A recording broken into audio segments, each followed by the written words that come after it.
Good morning. Raise your hand if your peace lily has ever given you true peace. All right. You're not raising your hand, are you? These are not peace. They're a problem. Welcome to the world of peace lilies, better known as spathiphyllum.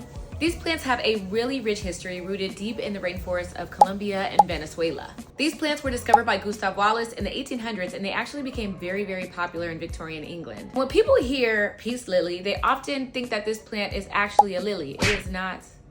It's not a lily. It's actually a part of the arum family, with plants like the monstera and the philodendron. In 1989, NASA identified the peace lily as being one of the best plants for air purification, specifically for benzene and formaldehyde. I don't know what y'all got going on in y'all house.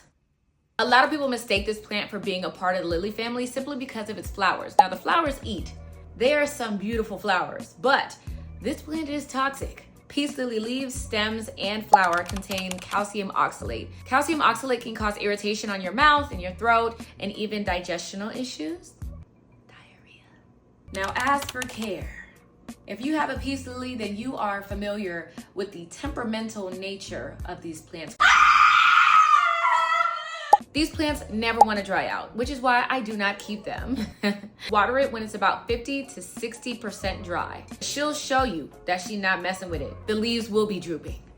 If you notice that the ends of your peace lily are turning brown, that's normal. Peace lilies prefer a high humidity. Remember, they are native to the rainforest. So in our houses, they're not getting what they need. I recommend putting it near a humidifier to avoid those little crispy edges. Put your peace lily in bright, indirect light. It needs to be near a window, but not directly in front of the sunlight.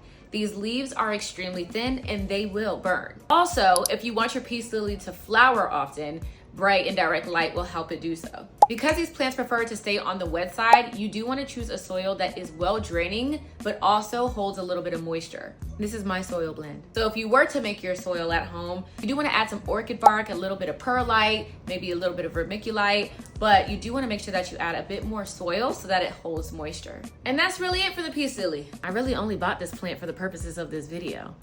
It's going right back to the store when I'm done. I've had my times with peace lilies, I promise. That's why I don't keep them here. All right, y'all be blessed. Don't let this plant take away your peace.